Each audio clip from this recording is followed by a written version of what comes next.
What's going on, everybody? It's the Bull Show, aka Aidan, and welcome back to another video. Ladies and gentlemen, I made a video recently discussing the 5 things that you would like to see from the Chicago Bulls team, in my opinion, heading into a very important NBA season. Now, unfortunately, with the 5 things that you do want to see, there will be a couple more things that you don't want to see from this Chicago Bulls team. And today we're going to be listing 5 things I personally would not want to see with this Chicago Bulls team in a very important upcoming season. But before we get started, please like and subscribe to the Bull Show, turn notifications on, and let me know in the comments below your thoughts about whether or not you think you would see any of these 5 things heading into the upcoming season, and of course, how dangerous could it be if you see some of these things. I feel like all 5 of them are very, very important. I'm not sure the ranking or where I'd put the importance, but the 5 things that I have here, I think, are detrimental to the Chicago Bulls if we see a little bit of any of them. So we're going to have to wait and see what the outcomes will be. Obviously, the start of the season is still a little bit ways away, so we won't necessarily know for sure. But one thing I do have to say is that usually when you can list a lot of things the Chicago Bulls you want to see, sometimes that means that you're not in the place that you need to be. If you can list a lot more things you don't want to see from the Chicago Bulls, at least in my eyes, it means that we're doing a lot of things right and you don't want to regress to where you were before. So that means a lot, in my opinion, to what we saw last year. Last year, we saw a lot of good things, a lot of progression, big steps taken from the Chicago Bulls, making the NBA playoffs. Of course, disappointing end to the season, disappointing playoff run in general, but we've made progression. We saw a lot of good things. The fact that I can sit here and list a lot of bad things that I would not want to see from the Chicago Bulls, in my eyes, shows we're making some progression. So we're going to get started. The 5 things that I would not like to see on the Chicago Bulls team heading into next year. Now, obviously, I mentioned number 5. I mentioned it in the last video, health. And that was obviously in the good retrospect. I want to see everybody healthy. I've listed number 5 as health for the bad side because obviously the other side of health is unhealthy. And unfortunately, we saw a lot of unhealthy things last year. Lonzo Ball injury, Patrick Williams injury, Zach LaVine constant nagging injuries, Alex Caruso injuries, Kobe White had a big injury at the start of the season. The list goes on. Derrick Jones Jr. had a few injuries. Almost all of our players probably suffered through some sort of injury or isolation cause.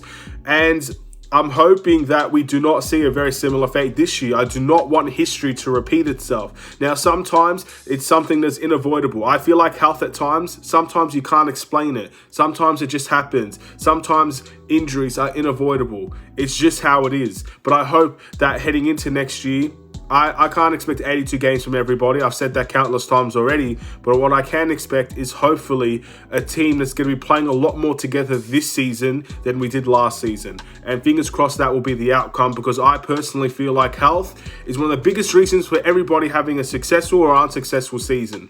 If you saw the Golden State Warriors, for example, who won the NBA championship, if they had the amount of injuries to their best players like we had, then I think you wouldn't see the Warriors where they were with the championship team. Same with the Boston Celtics, and the list goes on. A lot of winning a championship does come down to health. It comes down to skill, comes down to talent, team, luck, but health is part of it as well. So I'd like to see this team not suffer the same fate. And unfortunately, it's one of those aspects where you just don't know what you're going to expect. Number 4 is inconsistency. Now, this is a broad topic because you could say inconsistency in performances, inconsistency in records, inconsistency in style of play, coaching, very, very broad subjects here. But I'm going to mainly be focusing about the inconsistency in our record. And looking at last year as well, you saw inconsistency in our record. You saw a fantastic start to the year and a horrific end to the year. I want to see more balance from this team. If we are the sixth best team in the NBA, I would like to see us at least prove that we're the 6th best team in the NBA for the whole year. I do not want my hopes to be given up. I do not want to have the same feeling I had at the end of the season, where we're talking about how much of a disgrace our performances were at that time. I think something that at the end of the day is very, very upsetting is that maybe we saw this coming at the start of the year, but the unbelievably strong start to the year that we had, again, it gave all of our hopes up. We put all of our hopes into that season, how positive it was, how fantastic it was, how we were all smiling, talking about Bulls' performances, how dangerous we can be. And even when the protocols happened, we were still out there winning a lot of NBA games. It was an incredible start to last year. And I don't want to see that feeling just to get my hopes up. I'd like to see us balanced. If we're going to be the fourth best team in the NBA, if we're going to be the first best team in the NBA, we're going to have the first record in the NBA, I'd like to see us in and around that margin. I think dropping from first all the way down to sixth really, in my opinion, it broke a lot of people's hearts. It really hurt a lot of Chicago Bulls fans, and I would not like to have a repeat feeling of that season into this next season. So I think that's a very simple one. I feel like a lot of people would agree with me in that retrospect. Ultimately, another thing that hopefully the Chicago Bulls players can control, but at the end of the day, it does come down to scheduling. It comes down to how good we are. It comes down to injuries. There's a lot of things that it can narrow down to, but it was really upsetting to know that we fell all the way down to 6 when we were first, and I do not want that same feeling. Number 3 is stagnation, and this is a very interesting one in my eyes. For me, I guess when I wrote this down, my feelings were leaning towards what DeMar DeRozan said on the Draymond Green podcast, saying that winning a championship, getting to that level is very difficult. And unfortunately, we don't have a lot of players that really got to that level, especially our young guys, even our best player in Zach LaVine, Vucevic. Not a lot of players get to that level to go and compete for an NBA championship or take that next step beyond the first round of the NBA playoffs. It is what it is. A lot of young guys, a lot of guys that have not necessarily learned how to win and are trying to learn how to win. And DeMar DeRozan said it's not easy. And are we going to fold, or are we going to keep on working at it and work really hard to accomplish that goal? And I think for the Chicago Bulls, you saw the stumbling block last year. You saw a lot of things that, again, maybe if we were a team with more experience, you wouldn't see, especially in the NBA playoffs as well. So we've got a year experience under our belt now, and I think we know what it's going to take to get back to the NBA playoffs again. We've done it before. I know this team can do it again. So I don't want to see the stagnation in terms of hitting that same wall, hitting that same stumbling block for the Chicago Bulls, where we just simply know how hard it is, especially towards the end, and we kind of just gave up, or we just didn't show that fight, or maybe we had nothing left in the tank. I hope that we don't see that again. I think this and inconsistency go hand in hand together. The inconsistency in performances, obviously the stagnation as well, the stumbling block, they go hand in hand. And I think both of them are going to be very important for the Chicago Bulls to hope that we avoid. Number 2 is rotational issues, ladies and gentlemen. I don't want to see another situation ever again in terms of this Chicago Bulls period where we have a head coach that is talking about and trying to find solutions to our problems. At the end of the day, when you hear something like that as a Bulls fan, it demoralizes you, knowing that not even the coach necessarily knows how to fix this Chicago Bulls team. And we saw throughout the course of a lot of last year, again, I'm comparing a lot of the negatives to last year. There were a lot of positives last year, don't get me wrong, but there were small aspects like this that really showed through, especially towards the second end of the season, the second half of the season, where the coach was coming out and saying that he needs to find the answers. He doesn't necessarily know what's wrong or how to fix what's wrong as well. I don't really want to hear that situation ever again. I want our head coach to prepare this team well. I want every single solution possible that could be put on display. I think if there are issues, and obviously every team does have their flaws and issues, you can't expect a perfect team. It never is the case. Even teams that win a championship, they're not perfect. They have weaknesses, and we will have weaknesses coming into the start of the regular season. But I'm hoping that we find solutions, and I'm hoping that we don't have to hear that we don't know what our solutions are ever again. That's really important to me. I feel like at the end of the day, I know the coach can't solve everything. I know that our coach isn't perfect, and there's no perfect coach in the NBA either, but I think we've got a very good one. And the fact that he was kind of, I guess, he was honest first and foremost, which I really liked, but the fact that he was a little bit confused, or he didn't know what necessarily to do, that was a really bad moment for the Chicago Bulls at that whole stretch of the second half of the season. So hopefully our coach will have all the answers that he could potentially need. And even if he doesn't have the answers, hopefully he'll be able to find them throughout the course of the season as well. Again, I think an example to look at is the Boston Celtics. We can look at other teams all we want, but sometimes we can learn from teams like the Boston Celtics, who probably didn't have the answers at the start of the season, but all of a sudden, a click in the fingers, adjustments made, and they became one of the best defensive teams in the NBA, and they made the NBA Finals. So again, I'm hoping that our coach will have some sort of solution. If we have a bad start, I'm hoping he finds a way to carry us out. If if we have a good start, I hope we have a way of maintaining that good start as well. I feel like that's important for a coach to boost this team when it needs confidence, or to keep up that level of play when we're playing extremely well. Let's hope Billy Donovan will be able to do that through a very long 82-game season. The start and the end could very much be very different, but I'm hoping we see consistency, as mentioned again. All these kind of link together.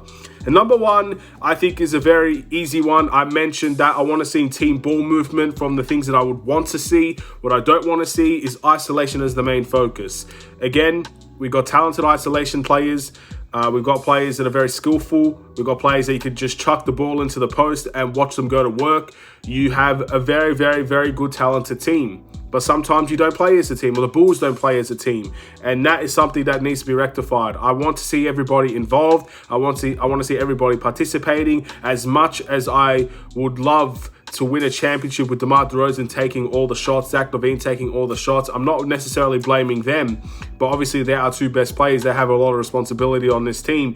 As much as I'd like to win a championship in that way, it's 10 times harder to do, and we need to get everybody involved. When Lonzo comes back, I want him to be involved. I want him to have ball handling responsibilities, and I want him to be able to shoot the three as well. I want to see guys like Javonte Green be more involved on the offense, Patrick Williams be more involved in the offense, and obviously our bench guys, we've got a lot of young guys there off of our bench. How are they going to play a factor into the Chicago Bulls team?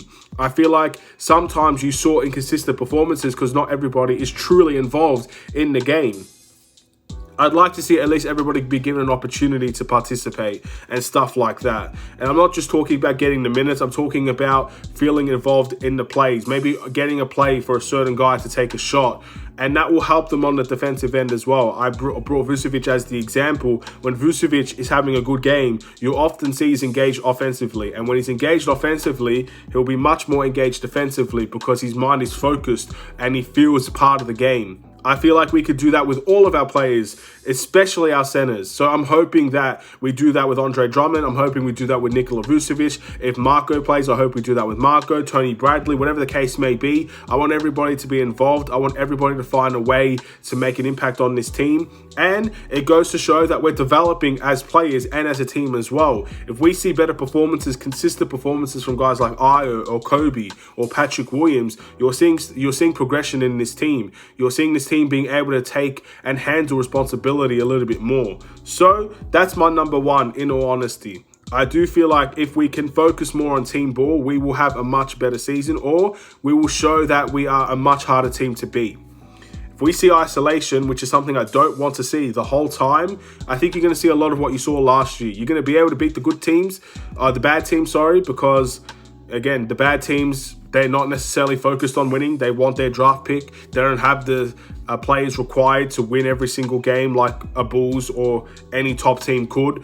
You would beat those teams. You'd beat the teams like last year. If we versed the Pistons, you'd beat the Pistons. You'd beat the Magic, even though sometimes we lost to them. You'd beat some of the worst teams out in the West as well. You would beat all these teams. And we did beat all those teams. But the good teams, you need more than isolation. You need more than, wasting the shot clock to take a mid-range and stuff like that. You're going to need more from the Chicago Bulls team. And I'm excited to see that if we can bring more, because we should be able to bring more.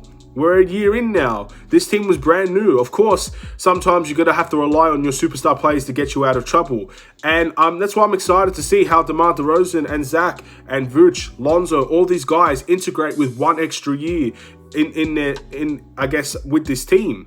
How can they integrate with each other with more experience under their belt? We want a continuity for a reason. AK believes continuity was the way to go. If that is really going to be the case, I'm hoping we can see a lot more improvements from every single player and this team as a whole. This team as a whole is going to be very, very, in my opinion, a very big, very crucial season. Is stagnation the right answer? We're going to find out a lot of those answers in this season. And that's it, ladies and gentlemen. So basically, to sum up, all 5 of the things I don't really want to see from the Chicago Bulls team. Number 5 being health. I want to see everybody healthy. I don't really want to see too many major injuries heading into the season. It's undeniable. You will see at least 1 or 2. Unfortunately, it's bound to happen. But for the most part, I hope this team is going to be playing together for a long time this season. 4 is inconsistency. I'm talking about the inconsistency consistency from the start of the season to the end of the season. I don't really want to feel the same feelings I felt last year when we were really losing a lot of games. Number 3 is stagnation, getting over the hump, trying to get out of that mental block and being able to pursue a higher standard. That would be very important. Number 2 is poor rotations and not finding answers to our issues. Very, very simple there. Billy Donovan needs to be better prepared, in my opinion. He's in for a big season and hopefully he can deliver. And number 1 is isolation. I'd love to see more team ball movement, team-orientated play, and I feel like everybody on this team can play that system, and I'm excited to see if we can deliver on that system as well. I'm not here to call anybody out. I'm not here to say players shouldn't be doing certain things. I do like isolation in small dosages, but as a team-orientated game, which is basketball, if everybody's involved, I think we'll be much, much, much more dangerous. So all these things kind of intertwine. But thank you for watching. Please like and subscribe if you're new. I'll see you in another Chicago Bulls video. Have a wonderful and safe day. Stay safe, stay healthy, stay tuned for more. Take care.